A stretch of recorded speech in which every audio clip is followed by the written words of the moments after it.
En agosto de 1940, en el momento más oscuro de la Segunda Guerra Mundial, Winston Churchill pronunció la frase que quedó grabada en la historia: nunca antes tantos debieron tanto a tan pocos. Se refería a un puñado de jóvenes pilotos que, en total inferioridad contra el ejército alemán, se enfrentaron para defender los cielos de Inglaterra. Esta historia poderosa se conecta con una historia aún mayor que siglo antes fue escrita por Pablo y descritas como un rescate aún mayor. En Romanos 15:21, la lógica de Churchill se eleva a niveles eternos. Pablo nos habla de una humanidad atrapada por el pecado de un solo hombre, Adán. Pero en el momento más oscuro de nuestra historia ocurre algo maravilloso. Sí, en esta guerra muchos jóvenes perdieron la vida, y la perdieron a causa de defender los cielos de tantas personas en Inglaterra. Pero parafraseando la frase de Churchill, nunca antes tantos le debieron tanto a un solo hombre, y este es Jesucristo. Hoy en el estudio vamos a observar a qué se refiere esto.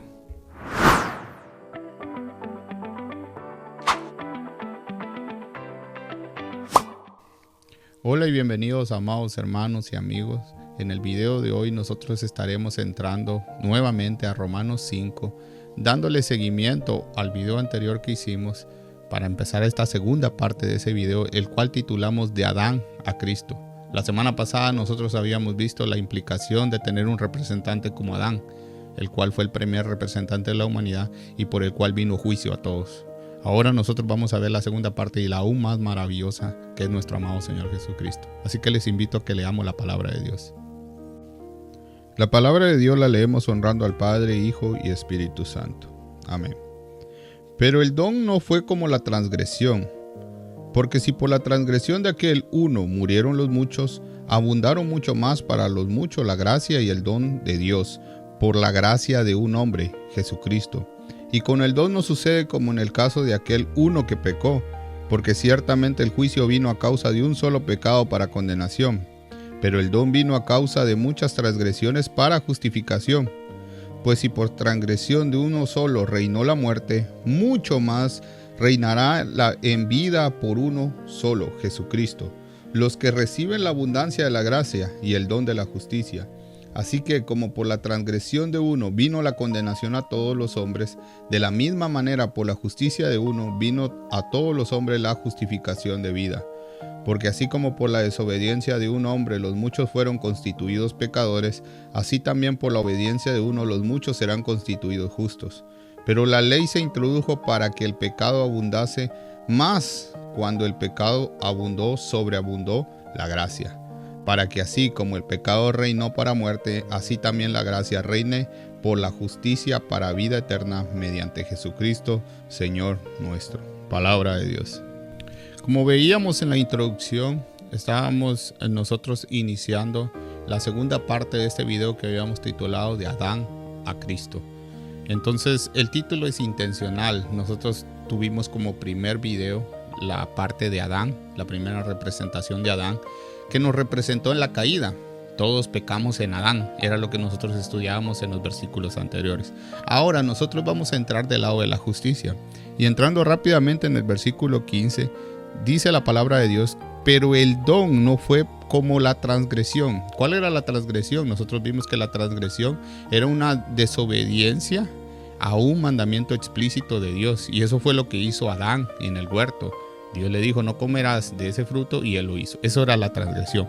Pero ahora la palabra de Dios, Pablo, inspirado por el Espíritu Santo, nos dice que el don, o sea, el regalo de Dios, no es igual como la transgresión. Y escucha: porque si por la transgresión de aquel uno murieron los muchos, estamos hablando de Adán, que por Adán todos fuimos condenados. Ahora escucha lo que dice: abundaron mucho más para los muchos la gracia y el don de Dios, por la gracia de un hombre. ¿Y quién es ese hombre? Jesucristo. Entonces nosotros, para iniciar en este punto, nosotros vamos a ver entonces nuestro segundo representante. Dijimos en el video anterior, en la introducción, que nosotros a lo largo de toda la historia de la humanidad habíamos tenido dos representantes, Adán y Cristo. Y esos dos representantes nos marcaron eternamente.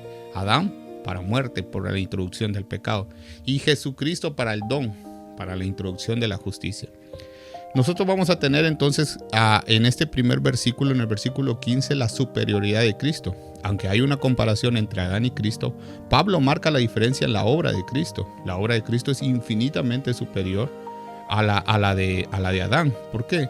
Porque la obra de Cristo es una dádiva de gracia, y una dádiva de gracia para vida eterna. La obra de Cristo trasciende el juicio. Nosotros vemos que el versículo 15 dice en la final: el don de Dios por la gracia de un hombre, Jesucristo. Para los muchos abundó la gracia. Entonces vemos que sí hay una comparación entre Adán y Cristo, pero hay una marcada diferencia. El don no es igual que la transgresión. Ahora vemos en el 16: y con el don no sucede como en el caso de aquel uno que pecó. Volvemos a la misma comparación. Adán otra vez. ¿Quién fue el que pecó? Adán. Porque ciertamente el juicio vino a causa de un solo pecado para condenación. Aquí vamos entonces nosotros a entender cómo funciona la aritmética del Señor, de nuestro Dios.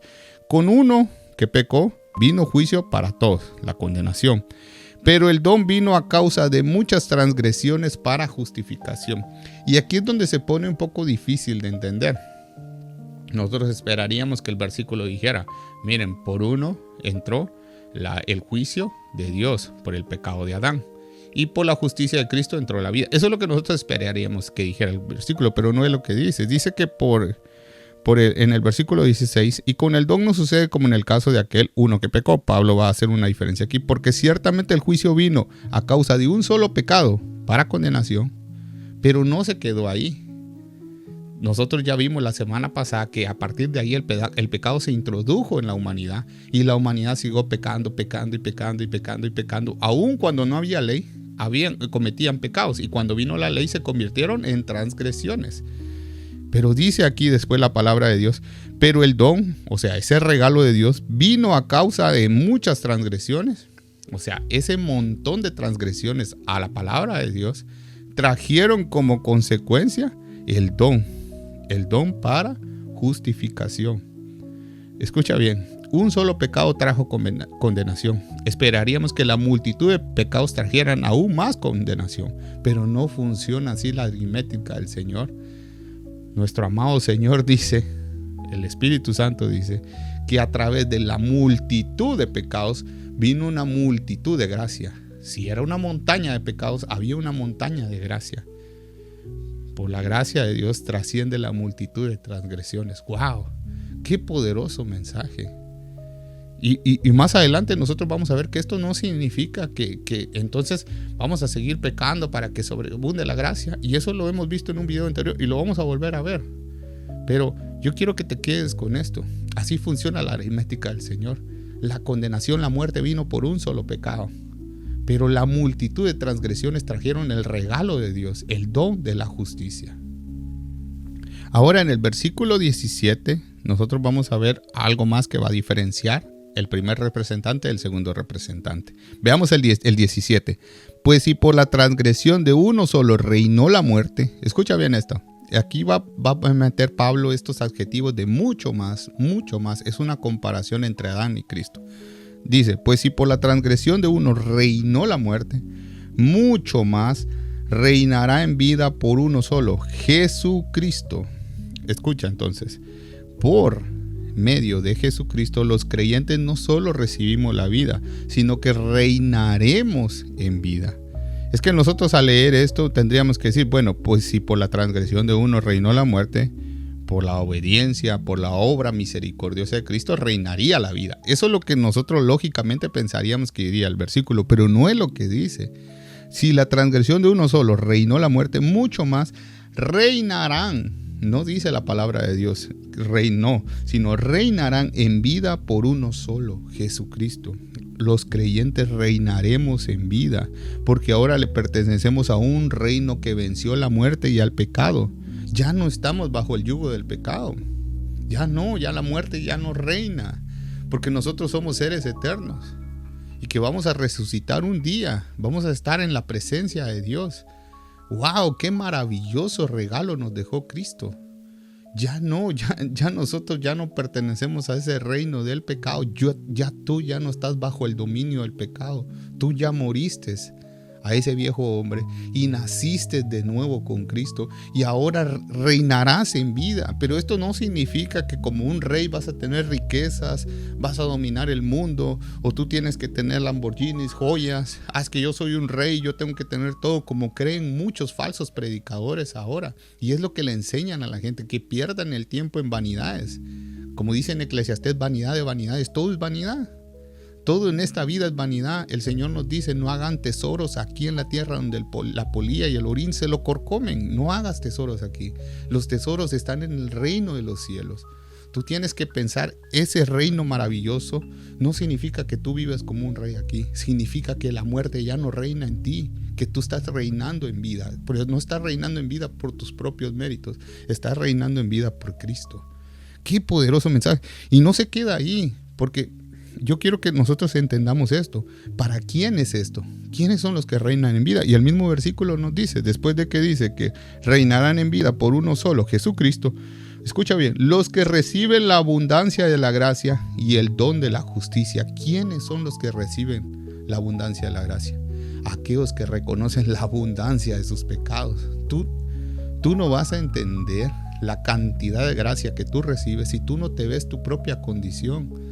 Si tú te crees un súper santo, tú vas a pensar que Dios casi no te perdonó nada. Y no es así. Hay una multitud, como te decía, una multitud de pecados. Trajo una sobreabundancia del don de Dios. Dice aquí, aquellos que reciben la abundancia de gracia y el don de la justicia. Son los que reciben eso. Es por la obediencia de Cristo. Nosotros recibimos la justificación por la obediencia de Él, por el mérito de Él. Por todo lo que hizo Cristo, nosotros recibimos esa justificación.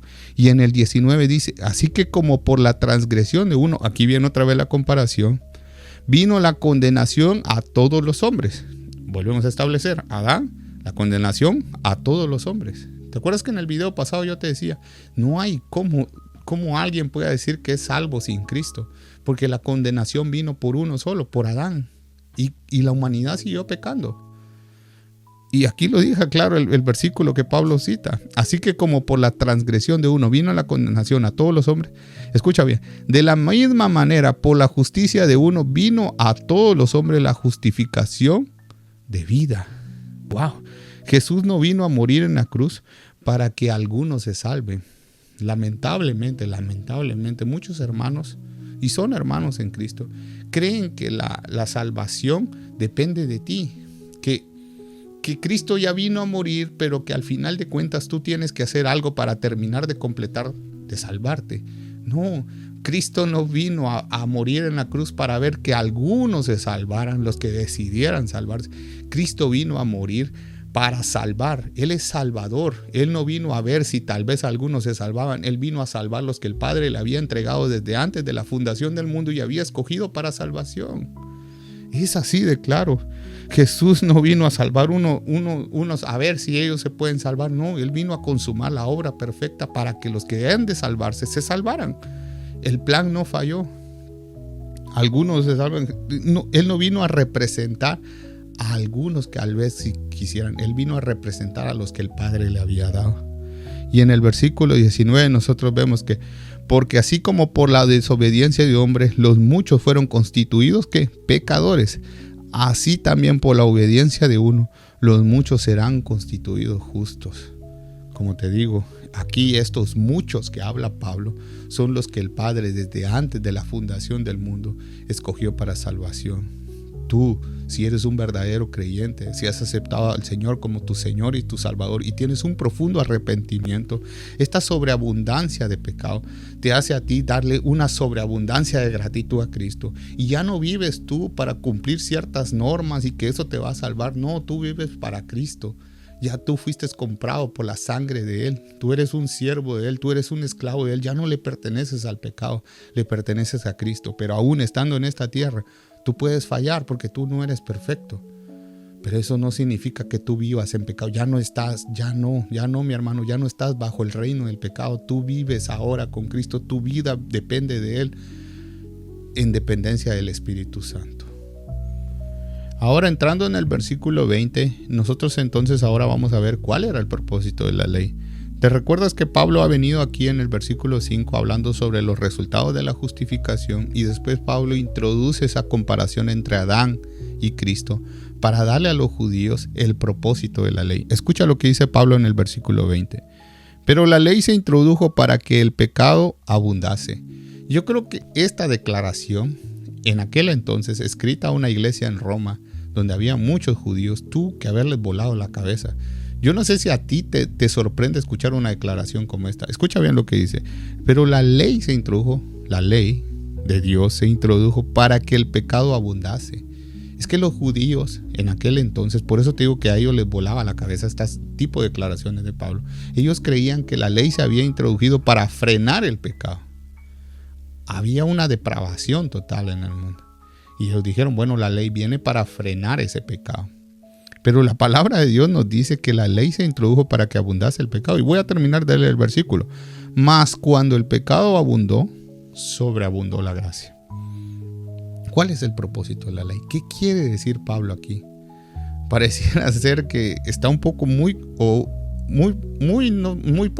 bastante complicado de discernir este versículo.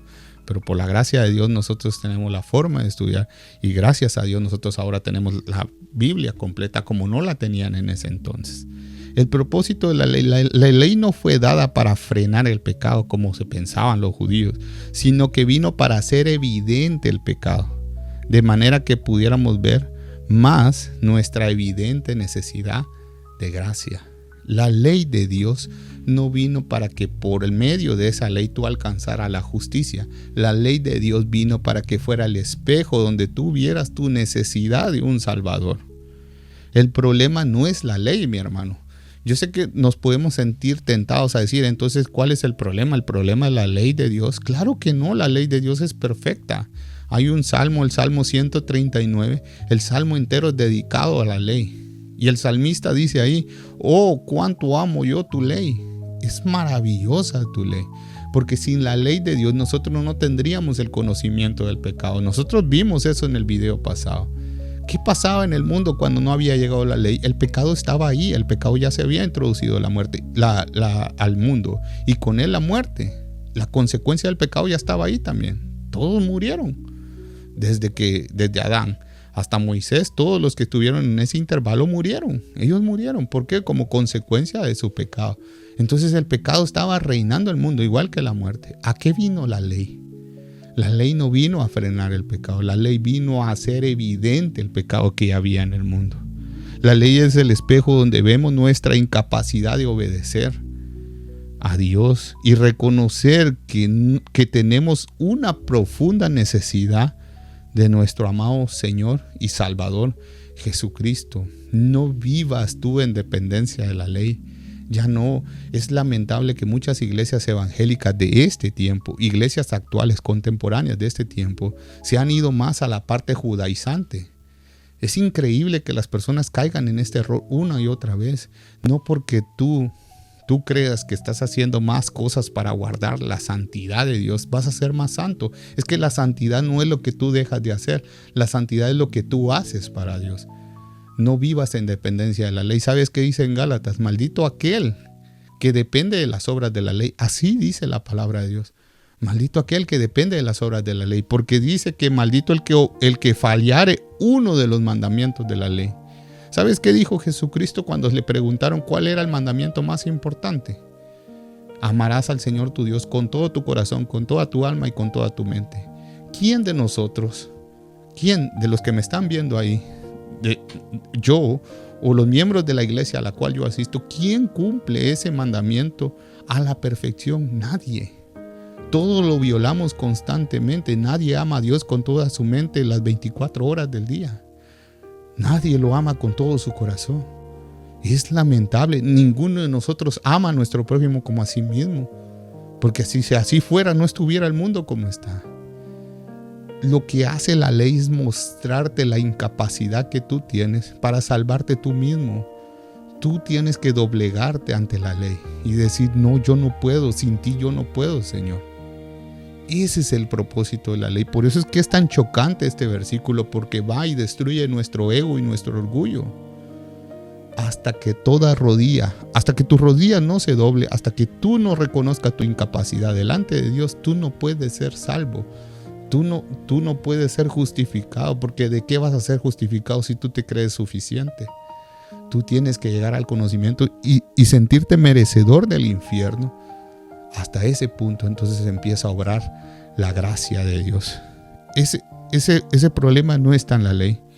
Y yo no quiero que estos versículos nosotros los tomemos o nos lleve a tomar que como que, bueno, el pecado es como una nada, como al final la ley vino para que se mostrara más mi pecado, pues si peco no pasa nada. No, porque no es esto. Estos versículos nos exhortan a luchar contra a luchar contra el pecado, impulsados por la gratitud y el amor que Cristo mostró en aquella cruz y cual nos rescató. Estos versículos no nos impulsan a pecar. ¿Sabes qué? La gracia de Dios no es que te permita hacer lo que tú quieras. La gracia de Dios es el combustible para que tú te guardes para Él. Porque ya Él te favoreció cuando tú no lo merecías. ¿Cuánto más Él no te va a preservar cuando ya seas su hijo? Cuando tú no lo merecías, Él te compró a precio de sangre. Ahora que eres su hijo, ¿cuánto más Él no te va a preservar? Mucha gente cree que cuando se predican estas cosas, los cristianos van a vivir como sea, pues como estamos bajo la gracia, ya no estamos bajo la ley, entonces la gracia y todo Cristo perdona lo que sea. No, un verdadero cristiano no encuentra una ventaja en esto. Encuentra amor, encuentra gratitud, una obediencia sincera, no perfecta, sino que sincera. Y el versículo 21 dice, para que así como el pecado reinó para muerte, así también la gracia reine para la justicia, para vida eterna, mediante Jesucristo Señor nuestro. La justicia va a reinar mediante Jesucristo. Así como el pecado reinaba para muerte, como te digo, ya tú no estás bajo ese reino. Ya tú estás bajo la gracia de Cristo. Tú vives para Él. Como te decía, estos versículos nos exhortan a vivir en el amor de Cristo. O tú ignoras, o yo ignoro que somos templo del Espíritu Santo. Así lo dice la Biblia. O vosotros ignoráis que sois templo del Espíritu Santo, le decía Pablo a los hermanos en Corintio. Ignoramos a veces nosotros que somos templo del Espíritu Santo. ¿Sabes qué? A donde tú vas, el Espíritu Santo va contigo. Lo que tú haces, lo haces con el Espíritu Santo. Tú ignoras a veces que somos templo del Espíritu Santo. Yo lo ignoro a veces. Lo que tú cometes en donde nadie te ve, lo cometes en presencia de Dios. Si tú eres un verdadero creyente, el pecado ya no reina en ti. Sigues estando en tentación. Claro que sí, la tentación va a venir a ti, mi hermano. Pero hay una lucha. El verdadero creyente se nota cuando lucha contra el pecado. No en sus propias fuerzas, sino en dependencia de Cristo. Te puedes examinar a ti mismo y ver si hay una lucha en ti. Si tú no estás entendiendo nada de lo que hemos hablado en este video, si tú no entiendes lo que es una lucha, entonces déjame decirte, y es mi deber decirte, que tú no eres un verdadero creyente. El verdadero creyente vive en una lucha constante. En una lucha constante para obedecer a Dios, no por ganar su favor, sino porque ya fue favorecido en aquella cruz del Calvario. O como yo te decía en el primer video, cuán maravilloso es nuestro Dios que trata por medio de representantes con nosotros. ¿Te imaginas que Dios tratara con cada quien según sus asuntos si no tuviéramos representantes? ¿Tú crees que tú lo hubieras hecho mejor que Adán? Qué maravilloso que Dios trató por medio de representantes. Sí, Adán cometió esa transgresión y por medio de esa transgresión vino el pecado y vino la muerte hacia todo el mundo. Todos están condenados por ese pecado y todos pecaron. Todos no tienen excusa ninguno, pero ¿sabes qué? Aquellos que creen en Jesucristo tienen vida eterna por Él. Tu multitud de transgresiones, tu multitud de pecados son perdonados por una obra perfecta, la obra de Jesucristo. Por eso, como parafraseábamos al principio a Winston Churchill, nunca antes tantos le debieron tantos a un solo hombre que es Jesucristo. Nunca antes y nunca va a haber tanto que haya hecho una sola persona por tantas personas como nosotros. Cristo, hecho hombre, fue el mediador entre Dios y nosotros. Y ahora, como dice la palabra de Dios, confiadamente podemos acercarnos a Él. Oh, mi hermano, acércate a Él. Si tú estás en una lucha, Todos tenemos luchas espirituales, pero a veces tenemos luchas con pecados. Si tú eres adicto a la pornografía, si tú eres adicto a la cerveza, tú eres adicto al cigarro, a lo que sea, a la marihuana, a las drogas, si tú eres adicto a cualquiera de esas cosas, huye de todas esas tentaciones. No te creas el que puedes pasar en cualquier lado. Huye y hazlo en dependencia del Espíritu Santo. Tú eres templo del Espíritu Santo. Si tú eres un verdadero creyente, ahora tú eres templo del Espíritu Santo y le perteneces a Cristo. Y dice Cristo que Él te va a preservar en sus manos. Tú no vas a perder tu salvación si tú estás de la mano de Cristo, porque la obra de Él fue perfecta. Él murió por tus pecados presentes, pasados y futuros. No hay forma que pueda ser arrancado de las manos de Dios. La salvación no se pierde para aquel que la tiene.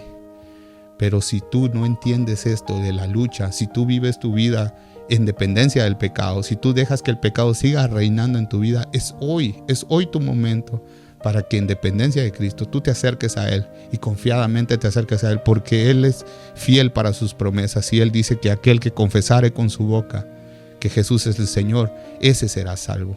Acércate hoy a Cristo y acércate rápido, porque nunca sabremos cuándo será la última oportunidad.